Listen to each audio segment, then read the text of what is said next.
The day of your death was written by an angel before you were born. And when that day arrives, the angel of death will appear before you. While the hands of your family that received you into this world were completely out of your control, the hands that receive you at death are entirely based on your deeds.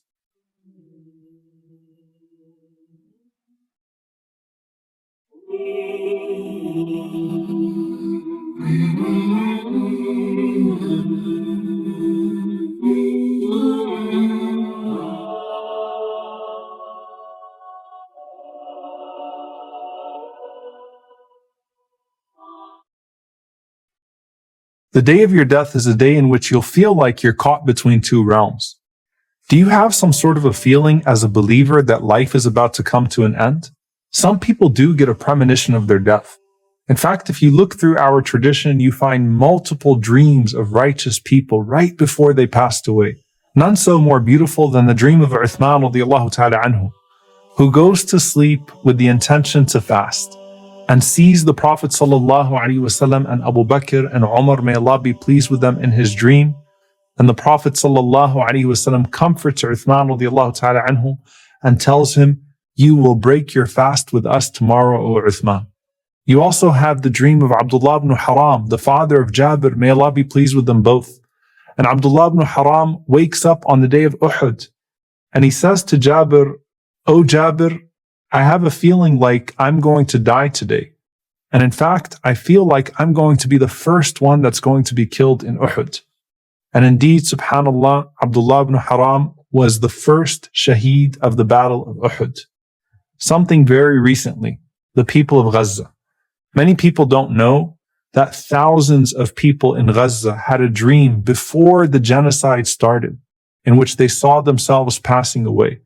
And this has become widely narrated now. And in fact, some of the people of Gaza comfort each other by reminding themselves of that dream that they had, because the end of it is Jannah. Do we have a feeling? Do we see a dream?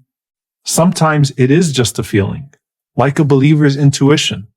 اتقوا فراسة المؤمن فإنه ينظر بنور الله. With the believer's intuition, he sees with the light of Allah. And regardless if there's a premonition or not, everyone goes through the stages of death, but some easier than others. And there are good signs of a good ending.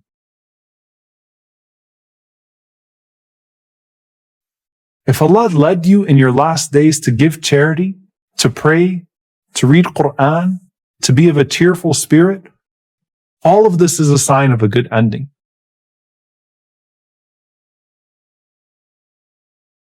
In one beautiful hadith, the Prophet ﷺ said, إِذَا أَرَادَ اللَّهُ بِعَبْدِهِ خَيْرًا إِسْتَعْمَلَهُ. When Allah wills good for his slave, he uses him.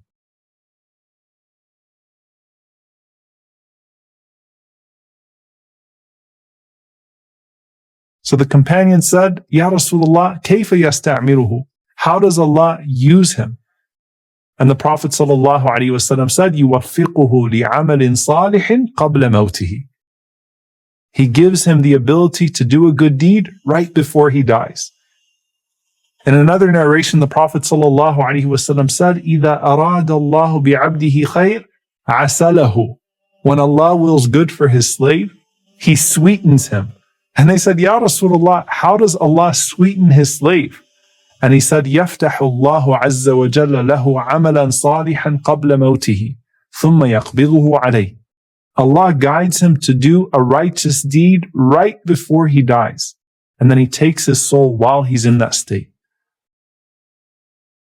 The Prophet ﷺ said, whoever says, La ilaha illallah, seeking Allah's pleasure, and this is the last of his deeds, will enter paradise. And whoever gives charity, and this is the last of his deeds, will enter paradise. There are so many stories of the righteous leaving in the state. When Umar ibn Abdul Aziz rahimahullah was dying, he brings his wife Fatima close to him. And she embraces him and he says to her, إِنَّمَا يُوَفَّى الصَّابِرُونَ أَجْرَهُمْ بِغَيْرِ حِسَابٍ. Verily, Allah rewards the patient without measure. And then he asks to be left alone.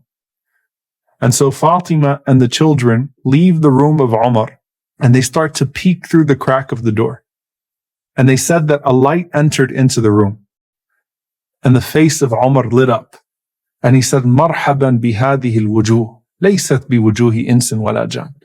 Welcome to these beautiful faces that don't belong to human beings or jinn. And then he kept on reciting, تلك الدار الآخرة نجعلها للذين لا يريدون علوا في الأرض ولا فسادا والعاقبة للمتقين. This is the home of the hereafter. We grant it to those who sought not tyranny nor corruption on this earth. And a good ending belongs to the pious. Then his wife walks in and she finds him dead with his hand on his face, reclining and staring with a smile as if he's looking at his place in Jannah. جعلك في العالم المتوسط بين ملكه وملكوته ليعلمك جلالة قدرك بين مخلوقاته وأنك جوهرة تنطوي عليك أصداف مكوناته.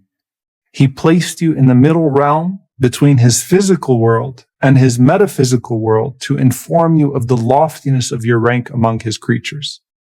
You are a gem merely enclosed by the shells of created forms.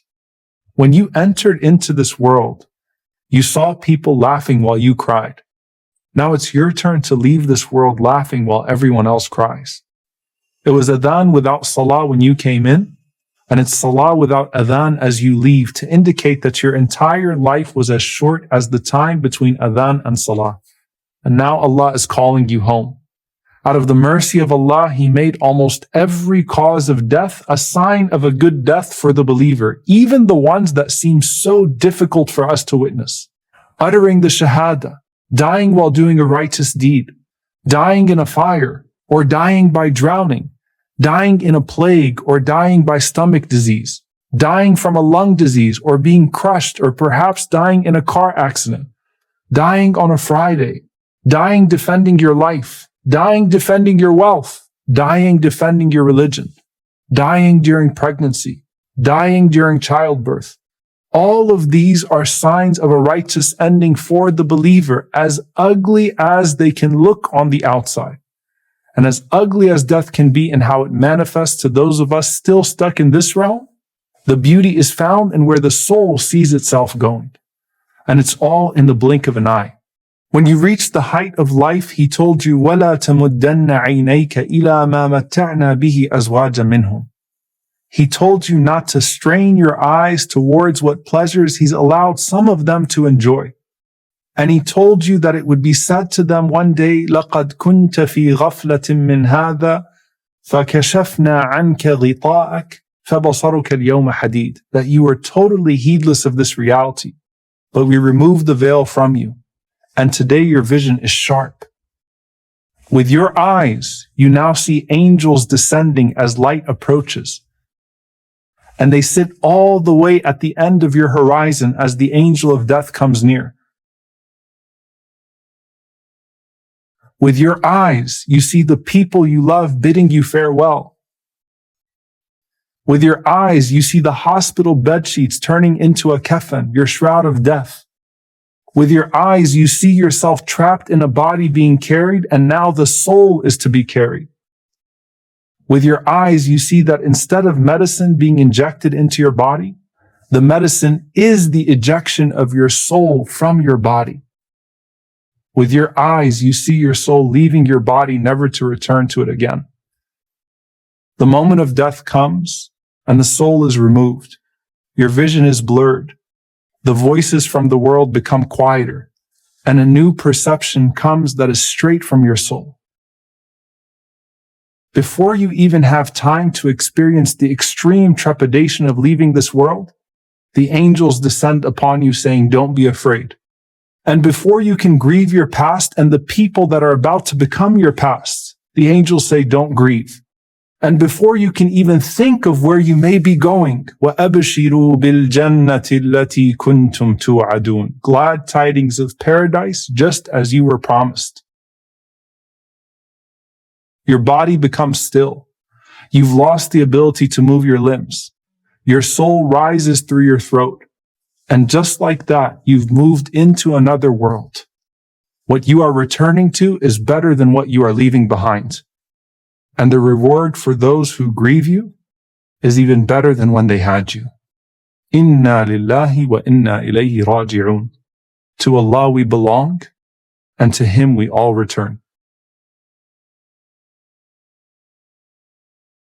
قل لن يصيبنا إلا ما كتب الله لنا هو مولانا وعلى الله فليتوكل المؤمنون